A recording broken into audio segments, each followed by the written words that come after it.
Hello, I'm Casey Kasem, and you're listening to John Santo's The Radio. We're on the air with the radio. And the radio is on the air. The radio, that's the cue music time. My producer is having trouble, and I'm my own producer on this one. Oh, God, I got an 11-second ad. This is what is wrong with YouTube. I got to do my song, right? My song is, guess what I picked as my theme song? Look at this stupid commercial. This is live. They're ruining my whole show. There we go. Donna Summer, The Radio. That's the name of the song. Thank you so much, YouTube, for coming through in a crunch. I really hate all this advertising nonsense. I don't care about your stupid, cute little commercial. I want to get right to my content. Put a little thing on the little banner on the bottom, and I'll watch that, but that's it. The advertising is too intrusive. But on the radio, we have way better advertising. So my name is John Santo. Thank you for tuning into the radio and bearing with us with that technical snafu. Tonight, I am very happy to welcome my special guest host. Please welcome to the radio, Mandy Jones. Mandy Jones is here. Thank you for coming in, Mandy. Of course. Thank you for having me. And I thank you for coming in such last minute. We had another guest scheduled who got laryngitis. I love that I'm your second or possible 47th choice. No, you were like 10th. All right. No, you were in the top. MySpace was top 8. So is that very good? Well, it's funny because I sent out a Mayday to Benny Gagoots. Benny Gagoots is going to be a guest on March 30th. Okay. And I said, Benny, anyway, you could just move your week up to now, and then I'll worry about the 30th, under less time constraint. And he's like, I can't do it, but Mandy Jones is free. Perfect. Booker, Dano. So that was a good Hawaii 5-0 reference. So I'm very pleased that you're here. We're going to have you on anyway. I'm going to have your co-host for Three's Company, Bonnie, on another time. Awesome. Good. Probably in April. Okay. And since I just canceled my cruise for April, because I didn't want to be in Why would you do something like that? Bad. I ain't going on that shit. Yeah, no, I understand. That's crazy. Yeah. I think it's mass hysteria, though. It is, but you know what the problem is with the only reason why the cruise ships bother me more than everything else? You're their hostage. Right. They're quarantining the ships. They're not letting them go into ports. And the woman from Britain said that they're fighting over lousy food. Yeah. There's very little food on the ship left, and it's lousy, and they're fighting over it. And they're all sober now. Yep. And hungry. And hungry. Now, people think, oh, you're on a cruise ship. How wonderful. You get a free 2-week cruise. No. Yeah. You're confined to your cabin. Yeah. Right? I have 2 teenage kids and a wife. Yeah. That's not fun. I'll jump off that balcony. So you're confined, and you can't just say, oh, let's go for steak tonight. The steakhouse is closed. You're getting emergency sea rations or whatever they can put together. So after the regular food that they would have for the cruise runs out, you're relying on the Coast Guard and other government agencies to bring you sea rations or some kind of emergency MRE meal. So you're not eating... Yeah. Oh, man, yeah, I know. It's not what they were eating. No pool, you're in your room. You're a hostage. Anchored, because they can't be just zipping around losing Not gas. zipping around. That's right, yeah. Why are they going to spend money on fuel? So, let's just take a cruise around Antarctica, and then by the time we get back, things will be cleared up. Now, can you imagine these people with an interior cabin? What do you mean by that? So, our cruise, we had a mini suite balcony. So I could go out onto the balcony, have breakfast. Oh, okay. I've never been on a cruise. Look at the dolphins. Okay, right? That's nice. The people on the other side of my hallway are on interior cabins with no window. Oh. They're basically in jail. And now I know people that's like, oh, I'm going to book the interior. They're cheaper. You're never in the room. You're always out mingling. Yeah. When you're quarantined with coronavirus, now you're trapped interior. You know what they do? They show a video of the outside of the ship on the TV.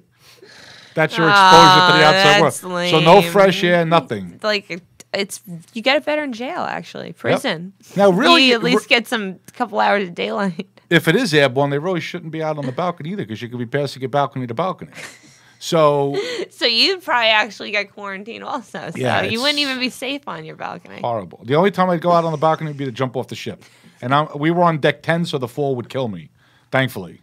It's terrible. I feel horrible for everybody involved with this. Because you wait a long time for cruise. Yeah. Well, yeah, I'm sorry. You'll Thank you. you Well, know, there's a time, there's timing. It's all about timing. You're going to do something better. maybe something better. Something better is going to come up. Right, but it's Easter week, so now you know what that means? I was looking to get out. Right? But whatever. Now I gotta No, you don't got to host I it. got to host it now. No, you don't. No? No. Say we can't. We're mourning our cruise. Oh. And say it's coronavirus. We can't be all cooking and eating Can together. you write a note to my wife as a fellow member of the wife union so that we don't have to host? Yeah, it's the coronavirus. You don't need family coming over and interacting. Right. That's right. Coronavirus. This thing is, there's a lot of hype, but it's also a little scary. Well, I met a gentleman yesterday. Well, not met him, but saw him in a long time. And he was talking about he works for the MTA, and they want like 500 of these cleaners so they could literally scrub, but the maintenance they should have been doing the last Right, 50, the last 200 years of filth they want off. They're going to in kill the next, viruses. They're going to kill entire ecosystems that have existed. They want it off in the next, 30 hours. Right. And he can find 2 of them right now. Wow. And since it's a state of emergency, by law, these guys don't have to come to work and they get paid. Right. So he was talking about, he had security, staff, and all Yep. these different people that he has to manage, and you can't even rely that they're going to show up. Right. What's the incentive to show up if you're going to get paid? Right. Well, they're also telling people to work from home Right. to the extent possible. Now, I'm a data analyst, so I can work from home easily. Okay. Right. As long as the people that are at Cablevision have my internet up. Yeah. As long as they're there to get that going, then yes. And as long as I have electricity and everything else and heat, I can work from home. Right. But air traffic controllers, firefighters, police, that's not an option. I'm actually going to make a video on Facebook of me as an air traffic controller working from home. Just have some sort of like robot. No, just like me doing it, but working from home. Like I'll be like in a bathrobe. Like United 237, climb and maintain 5,000 feet. But who's operating the plane is my question. Well, a robot? The pilot. Oh no, I think the planes are okay as long as you clean your area. But did you hear what happened today on a flight from Colorado? No, I did not. Colorado to Newark. There was one sneezing passenger, and the passengers objected to be sitting next to that person. Now, they claim the person only has allergies and didn't have a fever prior to boarding. But you know what? It doesn't matter. Whether you're sitting next to the person or 10 rows back, all that air is recirculated. Yeah, you guys are just jerks. All right, so they had to divert to Denver. They had to land. Emergency diversion. Yep. Yeah. So, for security purposes. And didn't they? So they quarantined the whole plane. That I don't know. obviously. I don't know what happened there. I don't know if the flight continued, but I don't know if they removed the people. But the captains are they have to take action. They can't allow. They just said unruly behavior by a certain number of people. Yeah. But I don't know what that means. More will come out later. Yeah. Maybe it'll be a YouTube video with a passenger on board filming. I haven't seen it yet. I checked right before we went on the air. There was no such video yet. But I'm a germaphobe. So when I had to go to Florida I did a couple of After Saves live shows down there. Okay. I brought Clorox wipes with me. I cleaned my area. The trade table's horrific. That's an entire new civilization. I gave it to all my seatmates. But I had selfish reasons. I wasn't just doing it to be a nice person. I was doing it so they would clean their area. Because their germs become my germs. Godfather reference. So what's going on with you? You won well, first we should say how we met originally. Yeah. Right? Yeah. We should say that we did a show together. Yes. And when was that? That was on April 24th, 2018.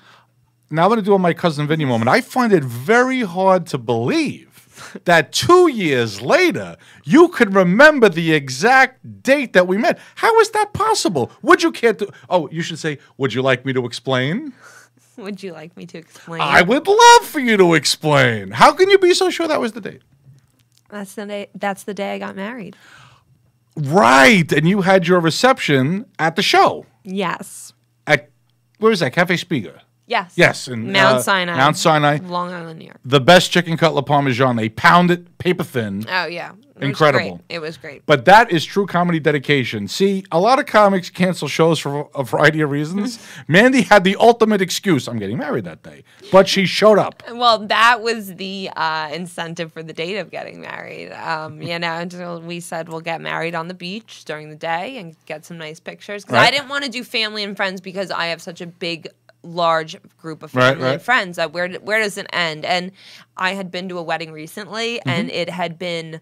I saw the bride and groom have to referee the entire wedding, right? And it just reminded me that anyone that's going to be selfish like that, I should just save my money, and they don't have to owe me anything and buy a house. Yeah, and I did.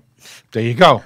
You know what we did? We did the big Italian wedding at the catering place. And God bless you. I don't look down upon that. I do. My wife, I couldn't believe the money, and then she bought this china. The china so I found the china in our crawl space in the bins, right? I found it. So I don't know how much that crap costs, but I'm guessing if anybody could chime in with how much. What's that company that makes the china? Oh, I know nothing. I know nothing. We're fine. God bless you. Your husband lucked out. What is that? The plate. Whoever makes the china. With the gold trim bullshit. I've seen it. I've never owned it or came. Lennox. I've never eaten off it. I can tell See, you that. you're lucky because Fortunoffs went out of business before you got married. The mandatory thing was everybody, as soon as you get engaged, you got to go to Fortunoff, and you got to buy all that crap. Okay. So I have 12 place settings of Lennox. I'm guessing that each one is $200. Oh my God! Because I got the prove silver your loyalties. crap. Ask me how many times I used it. I'm guessing 0. Once. For what was the occasion? May I ask? You know, I think we were still living in our apartment when we used it. So I've been in my house 22 years, never used it in the house. It literally came over from the movie, packed and never used. It was never packed, never used. Unpacked. Never. And nobody's even buying it. I can't even sell it. I could have bought season tickets for the Mets. $200 a pop. She's got that's $2,000. Or more. Do you have kids? I think, yes, I have 2 kids. Oh, you did. You mentioned your teens. 2 teenage kids. Yes. Okay, yeah, so whatever. I That'll can't be remember. part I'm of so the angry. inheritance. They'll find it in the crawl They'll find space, it in the crawl space and when I'm dead. they'll get an appraisal. By then it'll be worth a fortune. Exactly. So at this point, what I might do is hold on to it until I get elected president, and then ask them if they can just put the presidential seal over the what I have now, and then reseal it. So this way I don't have to pick China when I get elected. Every president picks. Did you know that? Every time, No. every president. The first lady, but I'm picking it. I'm not giving it. The first lady picked I the China. won the election. I won the that election. fucking- Oh shit! My wife has no idea what's coming. She thinks, oh, I'll do this as first lady. Well, you think the election's coming. You have no idea. If you think you're winning the election, you have no idea what's coming. Oh, I think. Oh, what? That I'm going to win? Oh, I'm going to win. If I run, I'm winning. I'm a data I analyst. don't lose. Those they made it easy for me. Those machines are all hackable. So I'm going to get 538 electoral votes. Maybe I'll give the other guy 3 just to make it fair. Just so they don't think it's rigged. They don't think it's rigged. I'll give them DC, but then I'm moving in. How ironic. They won DC, but I moved it. So you're picking the China. I'm picking the China. My wife thinks, she goes, oh, I want to do this. No, you're getting a staff of 2 people. That's it. You're in the East Wing, and I'm in the West Wing. She's not even going to get her own project to handle. Nothing. She doesn't need it. They elected me. She's not picking the curtains. Have you seen those ugly camouflage curtains that are in my house on Facebook? I actually did, because I did check up on you today. I'm so bad at looking. I don't stalk people on the internet, but if I'm going to see, I'll check up on you. They're horrible, aren't they? Yeah. They're pretty bad. Those ain't going in the White House. Well, but they're not camouflage. They're floral, right? They're floral, but they look like the 1970s Third World paramilitary Soviet satellite nation paramilitary camouflage curtains. The dog's cute, though. The dogs are. Oh, you like? Isn't she a dog? I love that dog. I love her.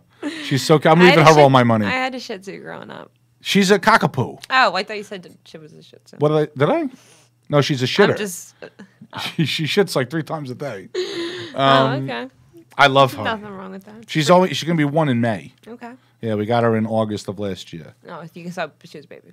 Oh, she's adorable. Oh, She's so Good cute. for you. What kind of dog do you have? Do you I have a dog? actually don't have a dog now. Oh, you don't have a dog? No. I love dogs. Yeah, I love dogs too. I had dogs growing up. I just don't have a Me dog. too. I had a anymore. poodle terrier. I've always had mutts. Yeah. I never had a pure. I don't need a. I just want a lovable dog. I don't care what it is, Yeah, exactly. as long as it's lovable. Yeah. But this coronavirus thing is really bad. Oh, yeah. They're talking about it's in 100 countries now. Yeah, I mean, I'm a Martian. I don't follow the news or I feel like it's none of my business to get involved. It's none of my business. What are they? You don't follow the news at all? You know what I followed the news for? Like What? 1 week, I had to put up Shut Up, Stand Up. They told me they were going to be doing political jokes and Oh, so you had to get current. yeah. So it's current events. So I do have the Times app on my phone, and I don't read it enough because I just read right through the bias, and I just laugh. I can't. So biased. I used to work in media. I was a media executive 12 years. Yeah. I know a lot of journalists. Okay. Now, I worked in an aviation trade publication. There wasn't a lot of bias there. Yeah. They were pretty consistent. Even when they covered the defense budget, there was no real bias there. Yeah. I never saw any bias. The other stuff they really covered very fairly. Yeah. But I noticed there's so much bias in the media today. Right. It's horrible. Right. And it's obvious. It's Right. not even hidden. Yeah, exactly. And it's not right because when you're a journalist, you're supposed to be objective, Right. and fair, Right. and you're not supposed to have little, half truths and misquotes, Yeah, and little they're not covering digs in there. Right. Now, I always whenever they do a sound clip, I always watch the full speech. I want to see what the person said, Right. And I'm like, oh, they left out an interesting part of that. Yeah. I hate that. Yeah. And I hate it's weird. I'm a presidential impressionist. I hate politics. I hate the bickering. Right? Yeah. I'm all about you got to work together, get the solution done, and you only campaign a couple of months out of the time. The rest you got to govern. You can't be campaigning all the time. Yeah. And I feel like that's what's going on. And you know what? That's why I really just never got involved in it because I just felt like it's a lost cause, unfortunately. Yeah. I don't think that the two-party system is a good idea. I want to get rid of the two-party system. I don't. What I know is that it's not working very well, and I don't know much. Right. That's what I'm saying. I don't follow it at all. I don't get involved. I just. So I saw something very interesting and it inspired me. It was on this. Do you watch Homeland? Show Homeland? Is it about? It's drug about running? the CIA. CIA and their counterterrorism. Okay, so no. Very interesting show. Okay. So one of the senators was on the floor of the Senate, and he was talking about how the CIA was using the wrong methods and we shouldn't be doing this as a country. So they show him in his underwear in a freezer, and the CIA guy goes, "Don't you ever do that again, because we will ruin you." So it's like, holy crap. So that's what I would do as president. If I was ever criticized for something I'm doing to protect the security of the country, I'm throwing the senator in the freezer. Yeah. Yeah. That's the way I'm Sicilian, though. Yeah. So that's different. Well, you're a human, and that's why going back to the journalists being they try not to be biased because they're humans and they obviously have an agenda, Right. Even subconsciously, even Right. at the most. Just present both sides of the thing and let us decide. What's that? Just present both sides of the argument. Oh, yeah, absolutely, Yeah. yeah, exactly. So we actually have Bernie Sanders is going to join us later Oh, on. and that's great. So Bernie Sanders is going to be I'm glad he here. lived to get here. Yes, he's still in the race. Like I said, I don't follow it, but yeah, I did know that he was running. Hello, I'm on the phone. Why are you always talking about me like I'm not here? Bernie, how are you? It's nice for you to join us. Welcome. So Bernie, I don't know if you saw, but Bernie made a video about how when you get sprinkles on Carvel ice cream, all of the sprinkles go to the top 1% of the ice cream. They don't go to the middle and the bottom. That's So, nice. so Bernie, what was your suggestion? First of all, we need to have the sprinkles go to the middle and the bottom. They should layer the sprinkles. It's sprinkle socialism. And I forgot to mention, they should be free. When you get a sundae, all the toppings should be free. Thank you for that, Bernie Sanders. Yeah, seriously. I mean, do you really think that's it's kind of like trickle down economics? But Bernie has a point. They but should put the worse. sprinkles on all levels of the ice cream. They should put sprinkles, ice cream, sprinkles, ice cream. Or you could just go to Cold Stone where they mash it all together. Mic drop. Holy crap. I totally forgot about Cold Stone. That changes everything. But that's a better system. Isn't it? This way you get sprinkles in every bite. Yeah. I love Carvel. Carvel has the cakes now. They always have special cakes. St. Patrick's Day. I love the. Are you a Carvel cake fan? I've had Carvel cakes for birthdays and stuff, but I don't really follow the seasonal cakes. Oh, there's always a cake. Fudgy the Whale. I have the only 2 kids in the entire country that don't like crunchy. That's the best part. That is the best part. The crunchies. I love the crunchies. The girl I used to know, well, still know, but she had a Fudgy the Whale tattoo. Really? Yeah. A Fudgy. Now that's dedication. Yeah. I don't have any tattoos, but if I was going to get one, I might get Fudgy the Whale. Of course, as I lose weight, it might become a minnow. As if I lose weight. I'm trying to lose weight. My doctor told me I got to lose weight. I have a tough doctor. Very tough. Well. My doctor, she said to me, you're coming back in July. You got to be down 20 pounds. All right. Or don't come. All right. Well, she didn't say that, but she alluded to it. I don't want to see you unless you're 20 pounds lighter. That's what she basically said. Well, that's a fire under your ass. She's tough. That's good, though. She's my sleep apnea doctor, my pulmonologist. Okay. She's fantastic. Okay. She's British. Okay. So she said to me, she goes, I saw the results of your sleep, and you're doing very well, because the machine beams her through the cellular network Okay. all the data. Okay, gotcha. She knows everything. Yeah. So you slept this many hours this night, the mask fell off this night. She knows everything. And it's like she's in the bedroom with me. So. And what was that whole thing about your father in high school? In high school, this whole thing. So she said to me, she goes, there's a 4-day period where you didn't use it at all. May I ask why? May I inquire as to why? I said, well, I went to Florida, and I didn't want to schlep that thing on the plane. She goes, no, it goes with you everywhere. Your sleep apnea doesn't stay in New York. That's what she said. She's a pisser. I love her. That's a great line. That's hilarious. Isn't that great? She's like, your sleep apnea doesn't stay in New York when you get on the aeroplane. And she said aeroplane. I love the way she talks. Oh, that's great. That's classic. She's my favorite doctor. You got to say that on stage, obviously. I told, I'm totally got it. That's a good one. You Yeah. think so? You think it's good enough for the stage? Yeah, that's hilarious. Yeah. All right. Yeah. Right. See, this is why I like to talk to notes. Write it down. Please. Sleep apnea doctor. Yeah. She's tough, though, too, which is Yeah, it's good. hilarious. So, let me just write that down. Sorry, folks. I know we're live, but screw Yeah, it. This is, if Mandy says it's good, now It is. Mandy knows. I'll plug some stuff. I was just going to say, because Mandy There- won. There we go. Tell 'em All what you right. won. So I won a comedy contest called Put Up, Shut Up, Stand Up. It is a podcast. It's 2 hours on Saturday nights from 7 to 9 on govsradio.com. You can also find Govs Radio on Facebook. And it's hosted by Don Sill, and they have 2 comedians go against one another. And they put you up against a series of challenges, like one of which is like, they send you 5 words 24 hours before, and the words in the premise, you have to construct a joke. You do your 5-minute set for them. Right. They throw premises at you, and you have to react and be funny. It's very tough. Yeah, it was really great because it reminded me that like right now, you have to always write every funny moment, anything that ever has made you smile, you have to write it down. And whether you use it on stage or not, and it works on stage or not, it will bring you joy at some point. Now, I didn't write something down one time, a couple times actually. Yeah. That we laughed out loud about. Yeah. I'm like, I won't forget that. Yeah. Guess what? Forgot A day it. later, what the frick was it we were talking about? Yeah. Good stuff gone. Yeah. So just reiterate that to people that comedians listening.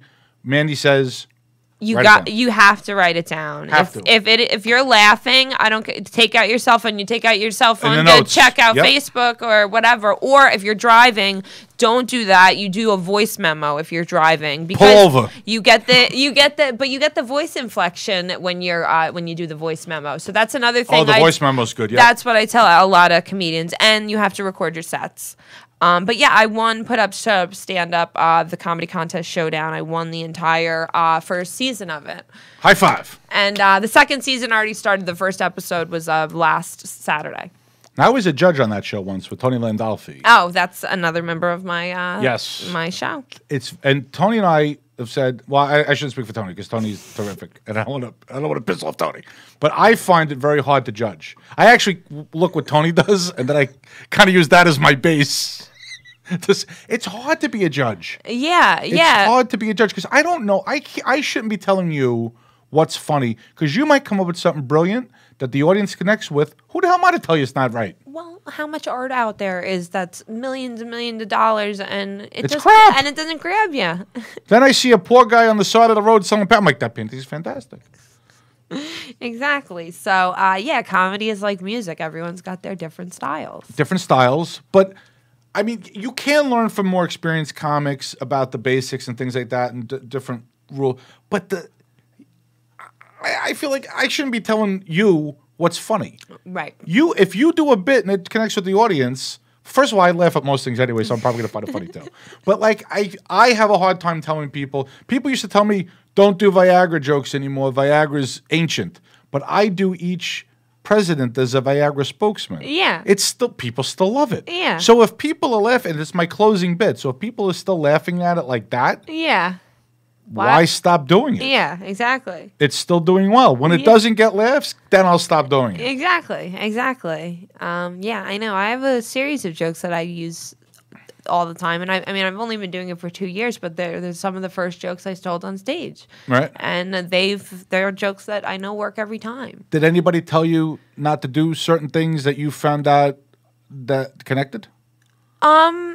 Or this everything connected? Or? Well, the one thing I do get that a piece of advice that I get that I don't take is people say I should exaggerate more, and that I should go into. I guess I'm not opposed to more detail and more more words to create a more vivid picture, but I don't feel the need to go above and beyond with it because I think life is hilarious. Right. It's the reason I got into comedy. I think I was born around a cast of characters, and I think that I just repeat stuff my dad has said to me, and people laugh every time. Cool. And it's why I've gravitated to comedy. I love laughing and having a good time, and it's like you said, it's connecting to people. Now, on the same topic about advice, I have gotten over the years a lot of advice from comics,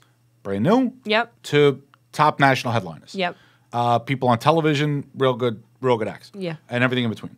And somebody gave me a bit. I was doing a bit. Richie Byrne, great guy. Yep. Changed one word of a joke. One word. He said, change it to this. It does way better. One word he changed. Now, that's nice. If somebody's that experienced, paying attention to your act and giving you feedback, I always take the feedback. Yes. Some comedians are standoff. I take everything, absorb like a sponge. I would love that. That's never happened to me. Something specific like that. Specific. Like if I saw like somebody said to me, put more drama. So I've seen that where I'm like, I love that bit. Go into it a little deeper. Sometimes we can see things in the audience that we can't see when we're doing it on stage. Exactly. But if you saw yourself, you'd say, maybe it should. One guy told me, when you do George Bush, you do the face, exaggerate the face more. Yeah. And I'm like, I really twist it more. Yeah. It's better. Yeah, exactly. And he was right. Yeah. So people can give you good advice. Oh, yeah, and I'm not opposed to it. Yeah. I'm absolutely not opposed to it. I just think maybe I'm not there yet. Maybe my writing isn't there yet. What they're saying, more exaggeration is not, you know, or, you know. Maybe dry is better. But I don't know. Yeah, exactly. I just all my humor is stuff that's actually happened to me. That's the best because nobody else can do that. Exactly. Right. It's unique. It's mine. You know, it's totally yours, and that's your thing. Now, what is interesting is I found some stuff. I did my first comedy show in 1989 at Governor's in March, so it's like 31 years now. Okay. This month, like probably maybe even today. I don't know. I was mortified by some of the stuff. Some of the jokes you made? No, not the joke. I'm like, oh my God, that was me. I couldn't believe how bad I was. But it was good. People laughed. But now I'm like, oh my God, I used to do that bit back then?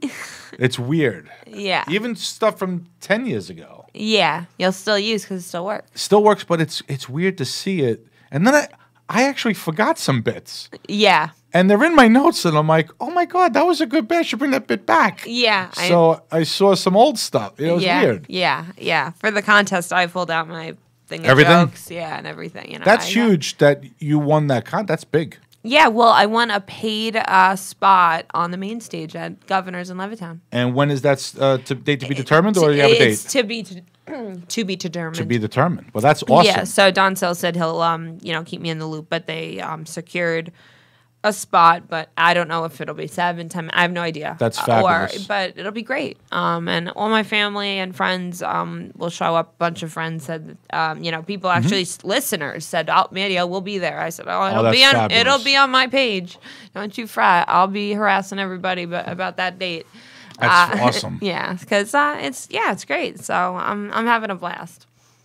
When was the first time I actually told people attendance is mandatory? I'm trying to think, like when I did I think I did the Paramount, and I said, "You do not miss this show. This is a huge, unbelievable stage. It's gonna be terrific. 1,000 people." And I was at the Paramount. I was in the dressing room, and I had 25 years I waited for a dressing room. Had a dressing room, widescreen TV, couch, reclining chair. Did it recline? Doesn't matter. Leather couch, leather chair, private bathroom, and a widescreen television. I had the Met game on. So I'm in there, and I'm like sitting there, and all of a sudden, another comic comes into my dressing room. I'm like, this isn't a green room. I don't mean to be a prima donna. I'm not a prima donna. But you know what? 25 years old, get the out of my dressing room. No, I didn't say it. We were all hanging out in the one dress. Nobody really had their own dressing room. But it was like, I felt like, damn, I've been kind of violent. I wanted a little time alone. No, I'm kidding.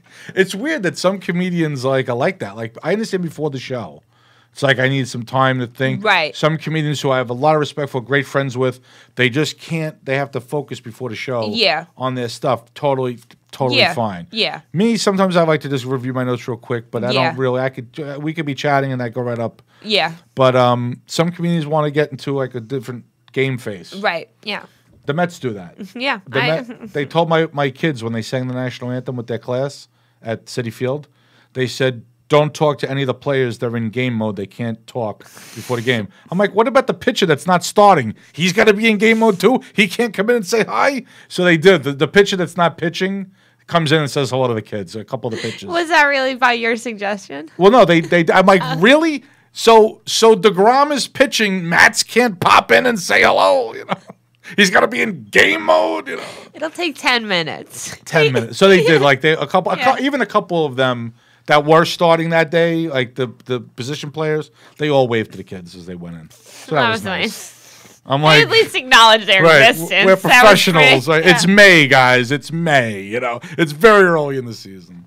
But no, it was nice to see them sing the national anthem. There was really cool. It's awesome. Now I actually abandoned my wife and my daughter. My son did also. That doesn't sound right. My cousin got seats in the Delta section behind home plate. Are you a Met fan, a sports fan? Well, I was raised Mets. I am not a sports fan, but I was raised Mets, yes. These are really good seats. Like you walk out of the door, and the pitcher is like right there. You're not far. You're right on the field. These are the premium leather seats. They serve you. They come with a menu. Yeah. And you order, and they bring you the food. Yeah. Amazing. So my wife, the school. In the nosebleeds. No, they're all the way out in center field out there by the apple. Yeah. Right? So my wife goes, I can't see anything out here. I said, I can see the DeGrom shoelaces, I said, I don't give a shit, So they went with the school, and I'm like, the school's like, where you going? I'm like, I'm going to the Delta, So my cousin. The first class?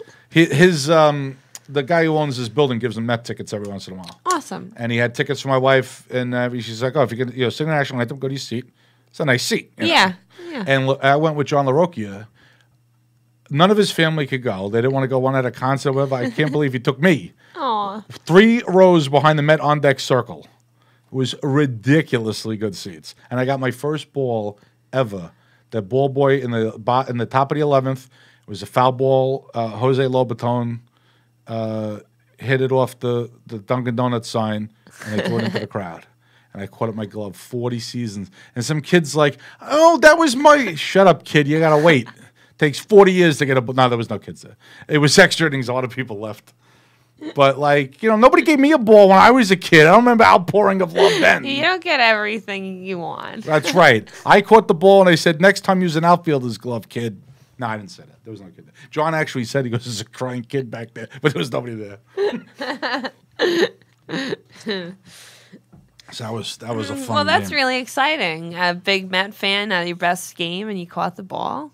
Yeah, that was That's the game. awesome. Do you remember when Wilma Flores was going to be traded and cried on the field? I know nothing. Nothing. You know what you'll appreciate this. My father-in-law, his entire basement is dedicated to Mets memorabilia. Sweet. I have a basement like that. And he displays it. It's like walking through a scrapbook, and he has collected everything since their inception. He has every single magazine. He has soda cans that he's taken pins to the bottom so they don't have soda. Anything that's ever had a Mets logo on it. Holy, it's a museum. Bigger than mine. Yeah, it's a huge collection. He's got a Christmas tree that's got Mets ornaments on it at all times. He's got toys. He's got everything. That's sweet. And got a big baseball card fan as well. But see, my son not really into the cards as much. yeah, I mean it's harder to display, and Yes. it's I have a lot of baseballs in cubes. okay. So that ball that I that's caught, nice. my wife is talking to John on the phone because I'm like, I'm in the car, whatever, and she's like, "What'd you do with the ball?" Cubed. Yep. It's already in a protective display Yeah, case. don't you fret, Yep, honey. already cubed. Every ball that I got back when I went to spring training, we were down there with the Laughter Saves Lives, and I got a couple of baseballs signed, and I said a quick hello to my wife and kids right downstairs, cubed. I had them on my carry-on bag. I'm not checking that, and I had all these autographs. And now with the coronavirus, they're not doing autographs at spring training. That's horrible. Wow. People wait all that time and want to go to spring training. It's great because you can meet all the guys and they sign your ball. Yeah, And we were talking to the hitting coach for like 20 minutes. Yeah. It was amazing. Yeah. Amazing. Yeah, that's awesome. Yeah, no, that my stepdad's got my father-in-law. He has a ton of signatures. He's got a Hall of Fame bat signed. He's got a ton of stuff, and he went to all the shows. That they're from upstate, so he would go to Cooperstown. I have a lot of cheap stuff. So I have stuff that was like the All-Star game. I went to the All-Star game in 2013 at Citi Field. They had a beautiful blue and orange bat. Met All-Star Game logo on it. Yep. Gorgeous. Yeah. It was $150 at the game. The next day, I go to the Models or one of the MLB shop, whatever it was, $35. Yep. I bought two. One for my cousin that gave me the All-Star Game ticket, and I put it in a tube for him, a Rawlings tube. Yeah. And I got one for me, and right above my television. Yep. So then I got a jersey, Marshalls. $265 used to be the retail price of the ones that they wear. Yeah. $19.99 because it was last year's. It was the 50th anniversary jersey. Yeah. Cha-ching. Yeah. It's awesome. So Marshalls, TJ Maxx. I bought this bag here. Okay, to me, $455 retail price. Guess how much I paid at Marshalls? $7. No, $455 down to $7. No, I spent $99.99. Now I bought a shitty laptop bag at Target for $89.99. Yeah. Fell apart in a year and a half. Yep. My wife's like, "Why did you spend so much money?" I met the only woman in the world that doesn't like discount shopping. Right? Yeah. There's how many billion? 6 billion. We just had Women's Day. 3 billion women in the world. I find the one that doesn't like discount shopping. You know how many women would want me as a husband? I go to Marshalls. I'm in demand. She's like, they can have you for $19.99. You really think that? I think usually it's more the women get the bad rap for being the spenders. I'm not a spender. I'm a frugal shopper. That's frugal. Don't you think that's I got it for 75% off the retail price. Yeah, but so she's angry that you're. She's like, that's a lot of money. But I bought a crappy bag for $89.99. So she must be frugal. That's going to last me the rest of my life. So she's frugal then as well. Very frugal. Yeah. But frugal that, like, I can't pass up a deal like that. I saw a pair of, I wear Echo shoes. They retail for $1.75. I've never paid retail for those shoes because they always have a last year's model. I go on the website and I find the clearance. I got them for $89.99 cash money, and they last like 4 years. Yeah. So in year like 3, even if I don't need a pair and they're that cheap, I buy. Yeah. Because that's my strike price. Because I'm a size 13. Now how fast they run out of the 13? Well, it's a 47 because European. Yeah. I also like that too. It's a 47, very sophisticated. They're good shoes. They last a long time, and they're so comfortable. Yeah. All right. So do you shop at Marshall's, TJ Maxx? You're a TJ Maxx? No, Marshall? I'm like a thrift store kind of girl. Oh, even lower end. And my husband has an expensive eye, and he he loves to take me out and encourages me to buy stuff because I'm someone who won't even try it. None that I don't want the stuff. I just am like. I don't feel I just didn't grow up in a place where it was necessary to spend $200 on a dress, and he's just like, "Are you kidding?" Like, I would never. I hate that. But when you go to Macy's, it is $200 for a dress. Yes. Oh yeah. Actually, I bought a beautiful dress the other day, and it was marked down to $12 at Macy's. So it was awesome. But Cha-ching. Yeah, and it was funny. I got on stage at the little room, and you said it. Well, no. Someone goes, "I love your dress," and I was like, "Yeah, I love Macy's," because I was expecting to pay a lot more for this, and it was $12 because there was no tag on it. Right.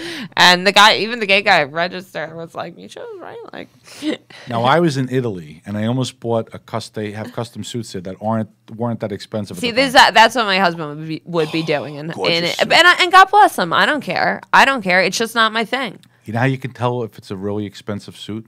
You know, like when they put the buttons on the sleeve, the men's suits. Yeah. When they actually work.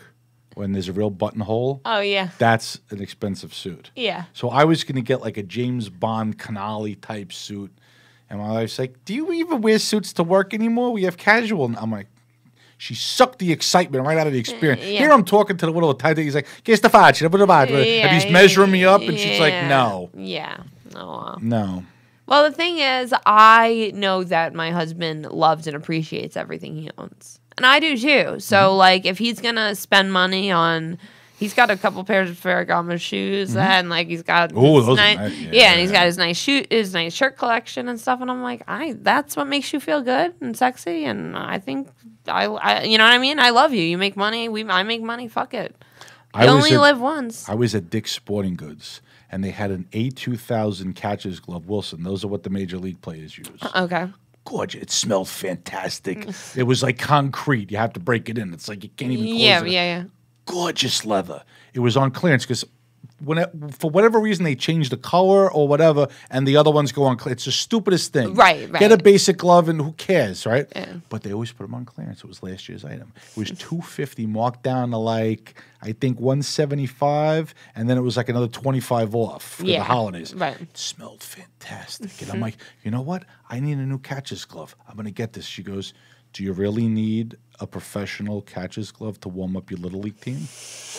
And I'm like, "Well, no, but it's an A2000. It's gorgeous, you know." So, yep, sucked the excitement right out of the room.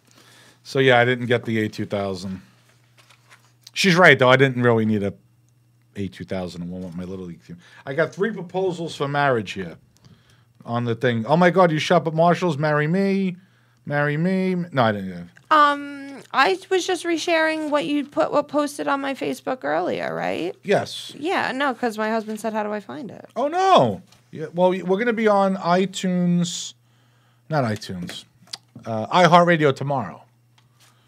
iHeartRadio tomorrow. So, do you see what's going on in Italy? They cordoned off Italy. The whole north part of Italy. I know nothing. Wow. That's right. I forgot you don't watch the news. Yeah. Do you know about the stock market? It's down. Well, I know that people are selling because of the coronavirus. Selling big time. But big some are time. making out, though. Well, it's Can't one could argue. So about in January, I moved about $1.5 million out of stocks in my IRA, and I've been putting in about $100,000 a day back into the market. Okay. And I'm kidding. It wasn't that much money. But how are you doing? I sound like Gordon Gekko. We moved $1.5 million out. But like, how does do So you do well with the stocks? Well, it's in my retirement account, but Okay. I got scared with this coronavirus, so I rebalanced the portfolio, went online, and I moved money into cash out of stock. I left some in, because I didn't want to get out of the market completely in case it went up. But I moved I reduced my stock exposure by 50%. Okay. So now now that it's like 30% less, so when it eventually rebounds, and it will, then I'll be making much more in profit in my account balance.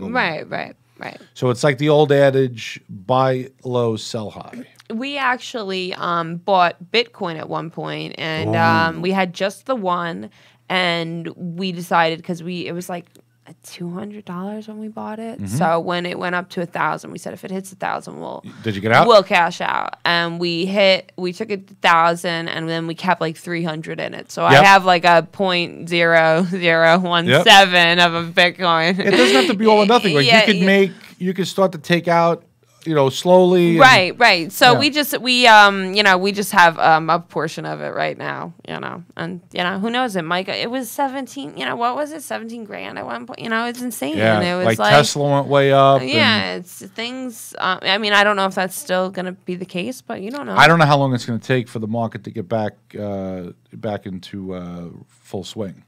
It could take a while. We'll see. I thought Trump said the economy is doing great. The economy is doing so well. So well. I thought business was booming. The underlying aspects of the economy, unemployment and job confidence and things like that are right now very strong. We're going to see how long that lasts if the market doesn't recover. So it's funny because when the market was really high, people were saying, well, the market's not the economy. And it is partly. And now that it's way down, they're like, "Oh my God, this is that bias that I see in the media." Now all of a sudden, the stock market is very important, Yeah, So, whatever we got chips in is worth something. But overall, I think it'll go back up, but it might take a year. Could take a year.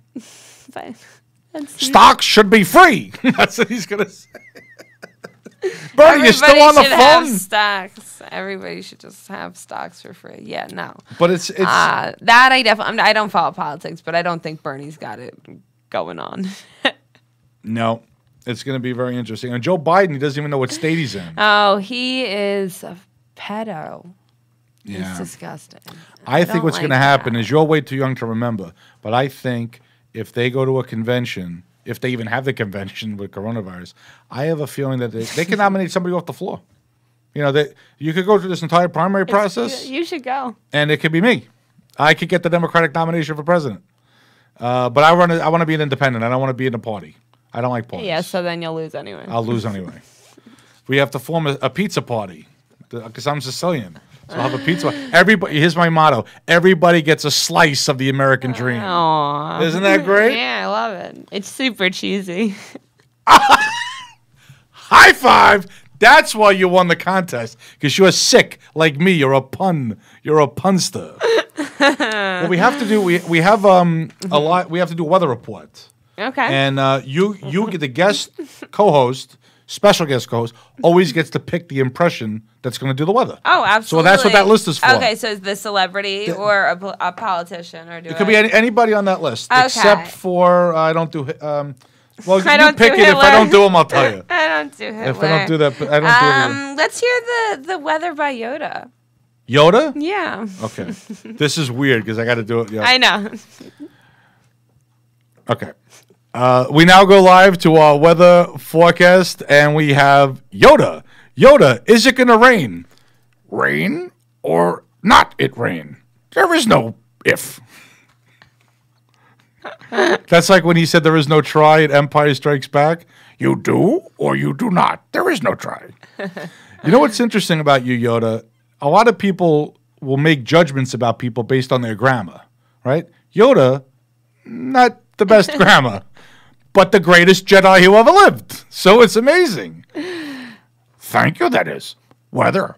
Showers, likely they are. 4 p.m. mainly before. It's so hard to do Yoda because I'm reading it. I usually read it verbatim, but I got to throw Yoda in there. From now on, I think if I'm going to read his Yoda, I got to type it out that way. You could have told me you didn't want to do Yoda. No? Well, why don't you pick it up? We'll do two. We'll do another one, too, because Yoda's tough. Cloudy it shall be. All right, I won't put you through this anymore. Let's do give me Al Pacino. Come on, a classic. We've done him a lot. All right, okay. Adam Sandler. Done him a lot too. All right. Everybody picks. And so you know why I didn't tell you who I already did? I want to see what people pick. Okay. It's like a test. Yeah. All right. Hannibal Lecter. I don't do him anymore. I probably should cross that one off. You're the third person that asked me to do Hannibal Lecter. All right. Yeah, cross them off, please. Where is he? Thank you. I got him. All right. And who didn't you want to do? Yoda. No, With notes. No, with notes. I got to put notes down. I don't know who. Oh, give me Casey Kasem. You started with that. All right. Hello, I'm Casey Kasem, and it's going to be mostly sunny with a high near 55, breezy with a west wind of 13 to 20 miles per hour, with gusts as high as 30 miles an hour. Actually, I just realized this is last week's weather. There is no wind, and it's going to be great. It's going to be, the temperatures are going to be near the top of the charts. I love, in fact, I got to throw this weather forecast out. This is last, I printed tonight's, I think I left it on the printer. This is a very well-run show. I thought that was part of the bit. Oh, that's gonna be now. People are like, oh my God, there's gonna be wind. See, this show is satirical, but also kind of. We also try to be accurate, and I failed to be accurate. But that's what makes this show. But you're unique. not a meteorologist. You could basically say anything's gonna happen, and you might be right. Meteorologists are like husbands; they're never right. Oh, that was a joke. Yeah, I gotcha. Picking up what you're putting down. So what else you got going on? When's your next show? Now you want to talk about your show a little bit too? You are the co-host of a very successful radio show of your own. Thank you. That's why I'm kind of shocked that you're here. We just celebrated our 40th episode. It's every Wednesday night on Govs Radio, govsradio.com, or you could just go to my page, which is Mandy Jones, the comedian, on Facebook, or Mandy Jones, the comedian, on basically any platform, less Twitter, which is Mandy effing Jones. Mandy Jones, the comedian. Yeah, and we have a show. It's me, Bonnie Scalisi, and Tony Landolfi. Bonnie and I are basically 2 years into comedy. Yep. And Tony's more like 20 years into comedy. And Tony did do a radio show for a long time. On terrestrial radio. Yeah, Fingers Metal Shop. On WBAB. Exactly. And we've had a great time. We've had nothing but fun. I like to talk about, we have a lot of comedians, but we have other people as well on the show. Mm-hmm. Normal people. Yeah, other individual, any weirdos. You know, we had a guy who has a pretzel shop, and we all ate pretzels and laughed and talked about his business. With the comedians, when I have comedians on, I don't like to ask them, how long have you been doing comedy? What's your favorite place to perform at? Basically all the questions I asked you. Basically all the questions that every comedian show asks. And no, and you didn't ask me that. No, I know. But they I like to connect with human beings. Yep. So I like to ask people if they think they have contact with the afterlife. I like to ask people what their spirit animal is, and just really? random things that you didn't. What's on your bucket list? Things that you don't really think you were going to be asked, and just natural human interaction. You know what I have thought about? That when I die and go to heaven, that all the people that I impersonated are going to be waiting for me in heaven. Like Ronald Reagan going, well, I thought you were pretty good, but Reagan's Rich going to be in hell. Better. No, Reagan will be in heaven. That's terrible. What are you, Trump? Maybe he's looking up from hell. I didn't mean to interrupt you there. That's okay. But it could be somebody maybe less political. It could be somebody like Casey Kasem. Could be like, I thought your impression was pretty good, but not on the top of the charts. And you should really do the current weather when you perform the weather. I should, right? The weather should be current. You know what? They all look the same. And they're not dated because I have to copy it off the Weather Service. There is a little bit of a reason why that happened. So I copied off the National Weather Service website. I put it into a Word document so I can read it. I could adjust it. And I print it. And I guarantee you when I get home, right on the printer, is going to be the current weather. Yeah. And I had last week's in the thing. So my $450 retail briefcase that only cost me $99.99 before tax should be cleaned out more. Yeah. I love Marshalls. You know what it is to me also? It's not just the money, it's the hunt. It's finding that treasure in that store and like, oh my God, it's only $10? Right. I have to buy. Well, that's why I love thrifting. And everything's one of a kind. Tell me, we have a couple of minutes, so tell me more. Where's a thrift store? Like, where would you go? Where's a thrift store? What kind of thrift stores do you go to? There's thrift stores in basically most cities in And what do they have there? Like, I've never been to one. Well, there's a great one. I used to live in East Northport, and there's a great one right in East Northport on it's a Goodwill, and it's organized really well. And since it's a wealthier neighborhood, They get high-end stuff. they get higher end stuff. And the thing that's a little messed up, like about the Goodwill, actually, is that they will actually redistribute clothes to places that are a little more appropriate for so if you go to a higher end town, you're going to find higher end clothing because of the donations, but also because it's like, I guess, having a standard for the people who can't afford it. Right. I don't, it seems evil, but it sounds evil, but in the bigger picture, there's something there. So what I did was I had to donate suits to the Goodwill. And I got my friend, she works in the fashion business in New York. I took the cheap suit label off and put Hugo Boss on so I could increase my tax deduction. So I said the suit was $1,000, I deducted $200, even though I only paid $200. And you ripped off the guy who thought he was getting a Hugo Boss suit on it. That's right. No, I'm kidding. I didn't do that. You can go to jail. You know what? I can't deduct anything anymore. I take the standard deduction now. Yeah, I'm just a kid. I've only ever done I just donate. Standard. That's right. You're just a kid at the standard. I would love to take the standard. This was we got to wrap it up. This went so fast. Oh wow! We got to wrap up the show. The show's over. It was a blast. Who's Mandy Jones. Find me on the internet. Oh, plug all your stuff. Yeah, the Dan Romano Show, 319. All ladies line up in the Little Room at Governor's in Levittown. Nice. 321, I'll be at Red Zone. That's a John Butera event. And 224-20, Laughs in the Little Room. Terry McNeely's Laughs in the Little Room. Nice. Go to govs.com. That's his birthday show. Also, my husband's birthday. They share a birthday. What day is that? 420. 420. Okay. And but 424 is the show, the Friday. Okay. And then 624, Terry's Last in the Little Room. That's what I got on the docket right now. Only show I have right now is Long Island Comedy Festival, March 28th, Theater 3, Port Jeff. That's a huge show, unbelievable show, the best show. It's me, Rich Walker, and a surprise comedian, Paul Anthony, is on the show as well. He's the host. And then I'm doing the Green Lawn Fire Department in April. And then I have a couple of shows with John. I think I'm judging The Loft on April 3rd, Belmore, and April... Well, we'll tell you next week because I can't get to my calendar while the phone is on.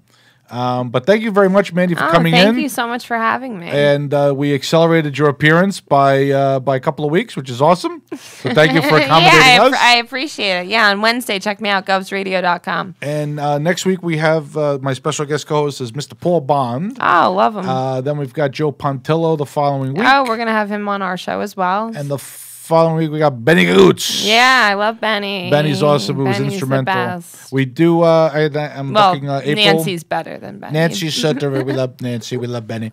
But it's it's a blast. And as always, I thank everybody for tuning in. Thank you again, Mandy. Thank you for having me. And who's going to close the show? I think Tony Soprano. Yeah, let's do it. Thanks so much for tuning into the radio. And remember, be nice out there and wash your frickin' hands. And no sneezing in public. And if you're sick, stay home.